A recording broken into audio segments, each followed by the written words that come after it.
안녕하세요. 저는 나름 평범하게 살아온 40대 여자입니다. 다른 사람들의 사연을 보면서 정말 세상에는 말도 안 되는 일이 많이 일어나는구나 드라마보다 더 드라마 같다고 느낄 때가 많은데 생각해보니 저에게도 정말 말도 안 되는 드라마 같은 사연이 있었네요. 저는 20대 후반에 남편과 결혼해 아이 2명을 낳아 키우고 있어요. 저희 남편은 홀어머니 밑에서 컸는데 시아버지께서는 40대 때 병이 있으셨는데 오래 앓다가 돌아가셨다고 하더라고요. 그 이후로 시어머니는 아들과 함께 쭉 살았던 것이죠. 저의 시어머니는 정말 순박하십니다. 명품 백이나 구두 이런 거 하나 없으시고 꾸미는 것도 잘 모르세요. 저는 그래서 기회만 되면 제 돈으로 같이 싸드리곤 해요. 그럴 때마다 비싼 거 뭐하러 샀냐며 도로 돌려주곤 하십니다. 억지로 손에 쥐어드리면 또 자랑하고 다니시더라고요. 며느리로서 너무 좋았어요. 선물할 맛 나잖아요. 제 친정엄마 같은 경우에는 뭘 사줘도 다시 교환하는 게 일이시거든요. 취향이 워낙 뚜렷하셔서요. 그에 반해 우리 시어머니는 주는 대로 잘 쓰고 잘 입고 잘 드시고 아무튼 정말 편했어요. 뿌듯하기도 했고요. 시어머니가 사시는 곳은 공단 근처라 공장에서 알바 형태로 일을 많이 하세요. 일생을 부지런히 사시던 분이라 집에 있으면 적적하다고 하시더라고요. 저희 집에 놀러 오셔도 걸레로 바닥 닦으며 하루 종일 보내는 분이십니다. 사실 전 시어머니를 볼 때마다 이상하게 마음이 아프더라고요.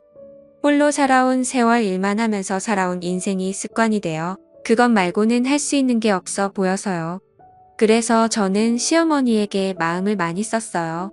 시간 내어서 방문도 드리고 주말마다 아이들 데리고 같이 식사도 하자고 했어요.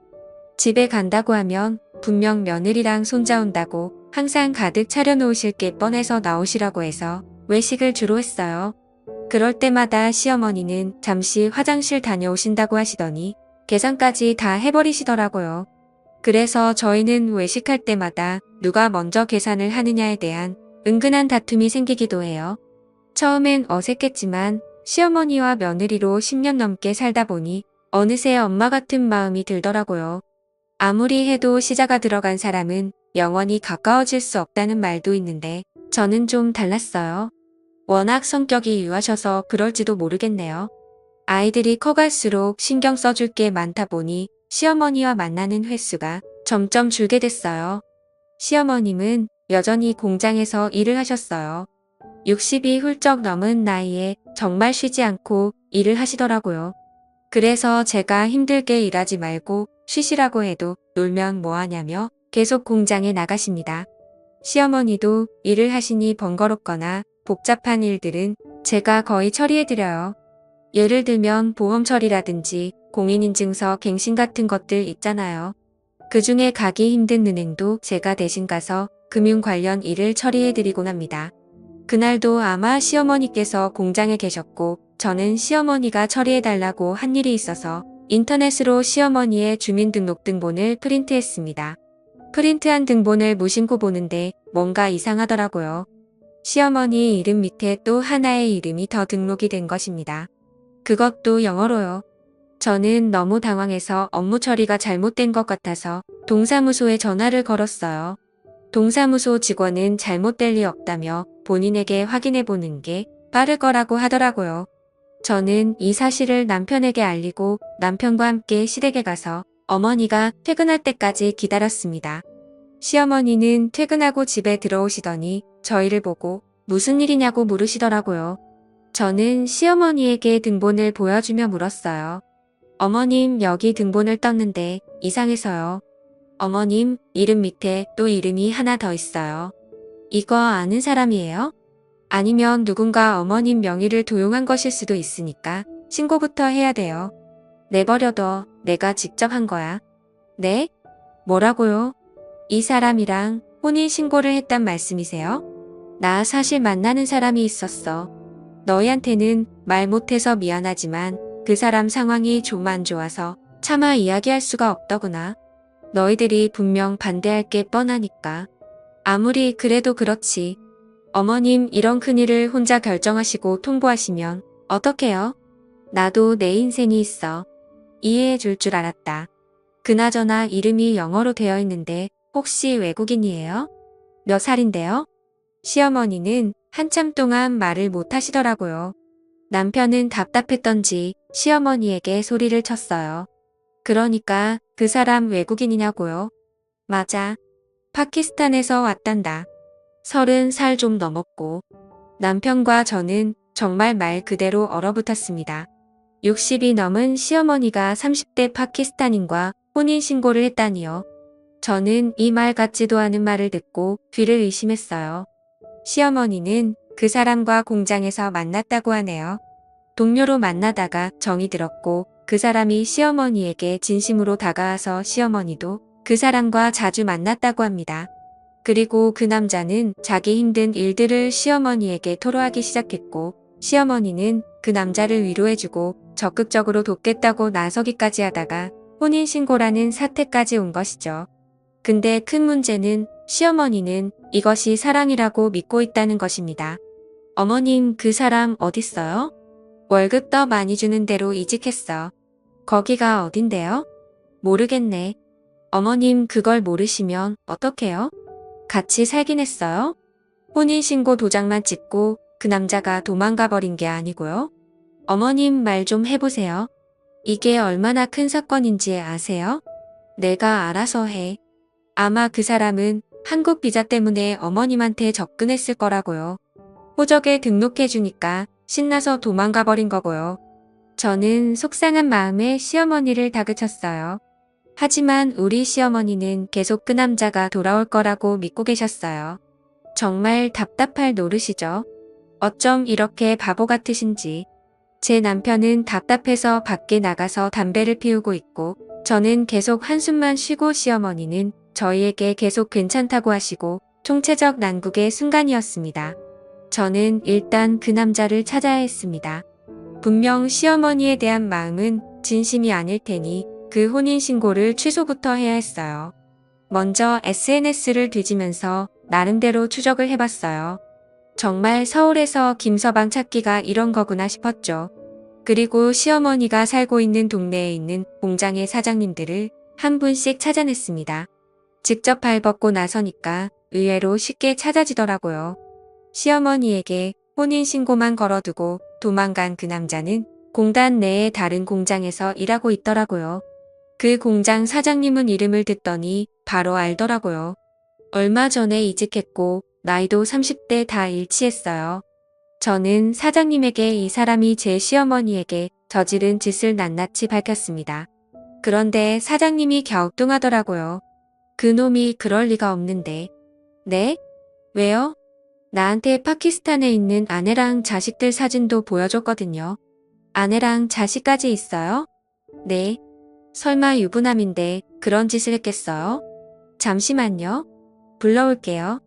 사장님은 그 남자를 불러오겠다고 했어요. 잠시 후 사장실 문을 열고 그 남자가 들어왔어요. 저희 시어머니의 법적 남편을 대면하게 되었네요. 저는 의사소통을 어떻게 해야 될지 몰랐는데 그 남자 한국말을 유창하게 잘하더라고요. 저는 저희 시어머니의 이름을 댔어요. 그 남자의 표정이 약간 움찔하더라고요. 아내와 애까지 파키스탄에 있다면서요. 이거 사기 결혼인 거 알죠? 어머님을 사랑했습니다. 사랑은 무슨 그런 사람이 다른 공장으로 이직하고 도망을 가요? 미안합니다. 이혼 소송 진행할 거니까 그렇게 알고 있어요. 그리고 사장님 이 사람 해고하지 않으면 저 인터넷에 이 사람이 한 짓들 공장 이름이랑 같이 뿌릴 거니까 알아서 하세요. 빨리 꼬리 자르는 게 좋을 거예요. 저는 사장님에게 이 남자의 해고를 권유했고 사장님도 사태의 심각성을 눈치챘는지 알겠다고 바로 인사 조치하겠다고 약속하셨어요. 문제는 저희 시어머니였습니다. 시어머니는 갑자기 저를 대구로 부르시더니 저에게 말씀하시더라고요. 이혼 소송 난 안 한다. 네? 그게 무슨 말씀이세요? 그 남자 사기꾼이에요. 어머님 아시잖아요. 사기꾼이고 뭐고 난 모르겠고 그냥 난 이대로 살란다. 뭐 내 인생 달라지는 것도 없잖아. 그냥 이대로 죽으면 그만인걸. 그 남자가 어머님을 이용한 건 화 안 나세요? 저는 너무 화가 나고 괘씸해요. 그 사람 불쌍한 사람이야. 여기서 돈 못 벌면 질 나라에 있는 아내랑 자식들 굶어 죽는단다. 거기서는 월급이 여기보다 훨씬 적고 유부남인 거 아셨어요? 어머님 진짜 알고 혼인신고까지 하신 거예요? 거기는 부인을 4명까지 둘 수 있다고 하더라. 어머님 제정신이세요? 어제 나한테 찾아와서 싹싹 빌더라. 자기 한 번만 살려달라고. 한국 비자 취소되면 갈 곳 없이 그냥 죽어야 된다고 하더라. 그걸 보고 어떻게 이혼 소송을 진행하니? 저는 어머님을 계속 설득했어요. 그 남자의 의도 자체도 불순하고 너무나 의도적으로 접근한 게 맞는데 어머님은 순진하게도 그 남자가 불쌍하다는 이유만으로 그냥 덮어주려고 하시더라고요. 더 이상 제가 관여할 문제가 아닌 것 같기도 하다는 생각이 들더라고요. 어쩌면 시어머님이 원하는 대로 내버려 두는 게 맞을지 고민이 됐습니다. 저걸 시어머니의 사랑이라고 믿어도 되는 건지 이해해드려야 하는 건지 저조차도 헷갈리기 시작했어요. 그런데 파키스탄에서 아무것도 모르고 남편과 아빠를 기다리고 있을 이름 모를 아내와 자식들을 생각하면 또 다시 괘씸해지더라고요. 혼자서 점점 근근하면서 저는 인터넷으로 사기 결혼에 대해서 검색을 해봤어요. 저희 시어머님 같은 사례가 은근 있더라고요. 물론 외국인과 결혼해서 잘 사는 부부들이 많지만 시어머님 같은 경우에는 그냥 이용만 당한 것 같았어요. 그런 악질인 사람들이 종종 있다고 합니다. 사람의 진심을 이용하는 사람들은 정말 천벌을 받아야 한다고 생각해요. 그거야말로 잔인한 범죄죠. 하지만 저와 의견이 다른 시어머니 탓에 그렇게 저는 시어머니의 일에 대해 손을 놔버렸습니다. 어느 정도 포기 상태였던 것 같네요. 그저 별일이 없으면 다행이지 무소식이 희소식이지 하면서 지냈어요. 남편도 시어머니를 다시 난 보고 싶다고 외면해버리더라고요. 그렇게 지내니까 또 시간은 금방 가긴 갔어요.